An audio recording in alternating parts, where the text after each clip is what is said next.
سلام، كيف دايرين؟ لاباس عليكم؟ نتمنى تكونوا بخير وعلى خير ومرحبا بكم في فيديو جديد. القضيه ديال اليوم مشوقه بزاف وغادي تشدكم حتى الاخر. بطله القضيه سميتها شيري، تزات نهار 7 فبراير 1957. كانت ممرضه وكانت كتبغي خدمتها بزاف ومرتاحه فيها. شيري تعرفت على واحد الشخص سميتو جون وتزوجت به في نوفمبر 1985 فاش كان في عمرها 28 عام.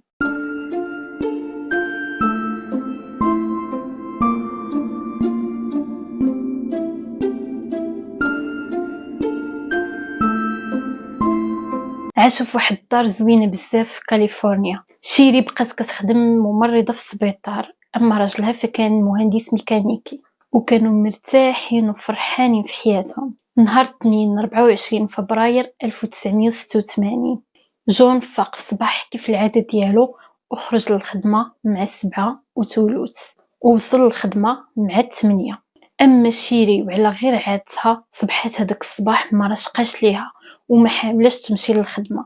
اتصلت بالخدمه وقالت لهم بلي ما غاديش تجي هذاك النهار، وجون كان عارف هذا الشيء. وصلت 10 ديال الصباح، جون اتصل بها ولكن ما جاوباتوش. بقى كل مره كيعاود يتصل بها ونفس المشكل ما كتجاوبوش. فكر مع راسو وقال ممكن انها تكون بدلت الراي ديالها ومشات للخدمه. فاش وصلت 6 ديال العشيه جون رجع من الخدمه، وهنا غادي يبداو يبانوا ليه شي حوايج اللي غراب. الكراج اللي كيحطوا فيه الطوموبيل كان محلول وقدامه مهرس الشاش، والطوموبيل ديال شيري ما كايناش. استغرب من هذا الشيء ومشى باش يشوف شيري واش كاينه في الدار، ولكن تفاجأ بالباب محلول وشيري طايحه لداخل. وجهها كان كله منفوخ وعامر دم. جون اتصل بالبوليس وبالاسعاف، وفاش وصلوا قالوا ليه مع الاسف شيري ماتت.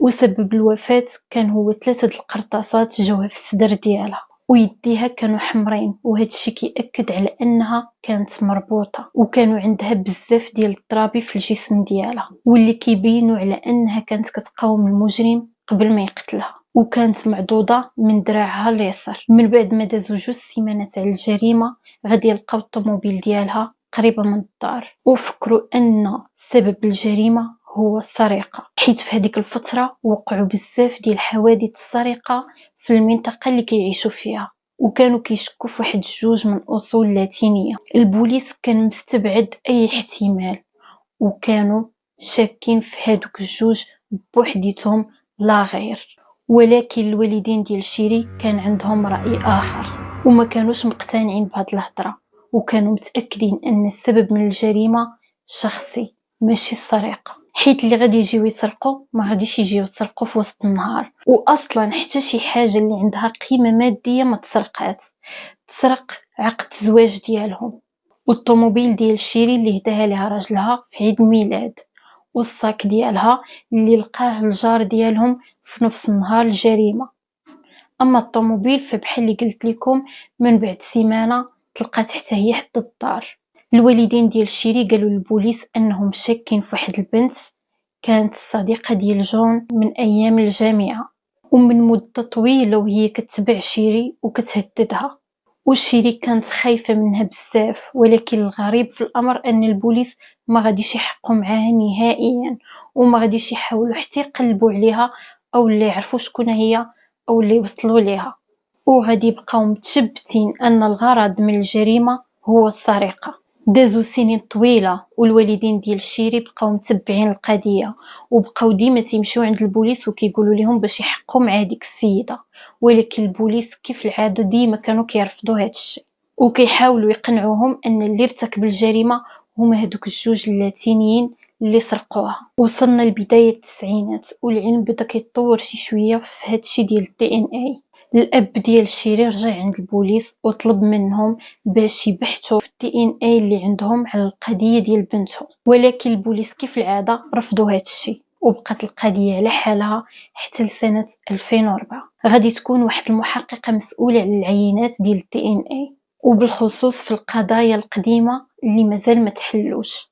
وفاش غادي توصل العينه ديال الدي ان اي اللي كان على الجثه ديال شيري وغادي تصيفطوا للمختبر غادي تخرج النتيجه لشخص مجهول الهويه، وهذا الشخص كان مرأة ماشي راجل. وفي سنة 2009 غادي يجيو واحد المحققين جداد وغادي يكملوا البحث في القضية.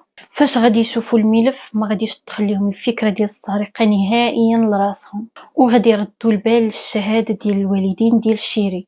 ولكن الغريب ان الاسم ديال السيدة اللي قالوا ليهم ما غاديش يكون مكتوب في الملف. وفاش غادي يرجعوا الوالدين ديال شيري وغيسولوهم على السميه غيقولوا لهم انها سميتها ستيفاني وكانت بوليسيه.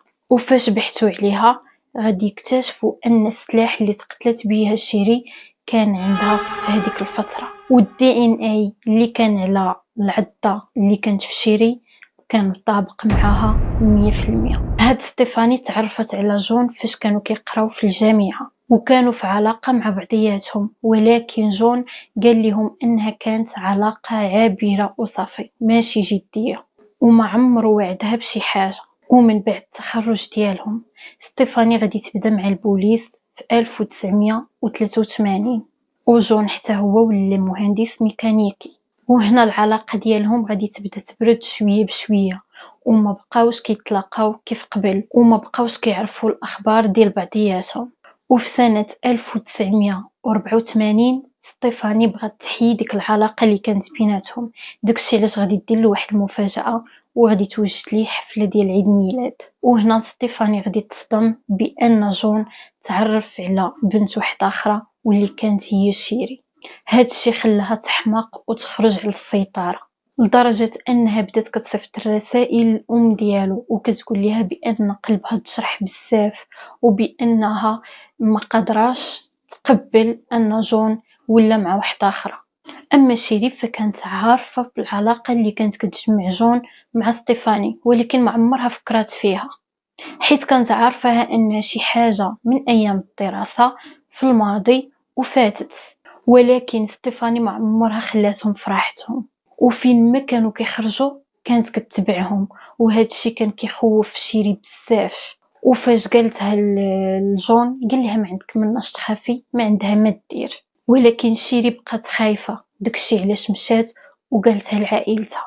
وفي واحد النهار مشات عندها حتى الخدمه ديالها في السبيطار وهداتها وقالت ليها هذه ماشي هي النهايه، وجون غادي يكون ليا. ملي رجعات للدار وعودت لجون شنو وقع غادي يفاجئها وغادي يقول ليها انا هو السبب في هذا الشيء، حيت خنتك معاها وكي بحال رجعت ليها الامل في العلاقه اللي كانت بيناتنا. ولكن قال ليها كنوعدك انها غادي تكون اخر مره وعمري نعاود شي حاجه بحال هذه. شيري كانت كتبغيه بزاف، داكشي علاش تقبلت الموضوع ودوزاتو. ولكن الغيره ديال ستيفاني خلاتها تقتلها، والبوليس بقاو كيغطيو عليها لسنين طويله وبقات مكمله حياتها كي بحال ما دارت حتى شي حاجه، وحققت انجازات كبيره وخدات ميداليات اللي كثيره، تزوجات وتبنات بنت وكانت كتساهم في جميع التبرعات الخيريه، وكانت عندها واحد المكانه زوينه وسط المجتمع وكتبان انسانه اللي صالحه. اما جون حتى هو كمل حياته وتزوج مرة واحدة اخرى ونسى الموضوع بحال ما عمره كان. واللي بقاو متبعين القضيه لهاد السنين الطويله هما الوالدين ديالها. وفي 2012 تحكم على ستيفاني 27 عام ديال الحبس. جون من بعد ما عرف ان ستيفاني هي اللي قتلت شيري حس بتأنيب الضمير وقال لهم انه لو ما خانش شيري مع ستيفاني هذاك النهار ما كانش غادي يوقع هذا الشيء كامل.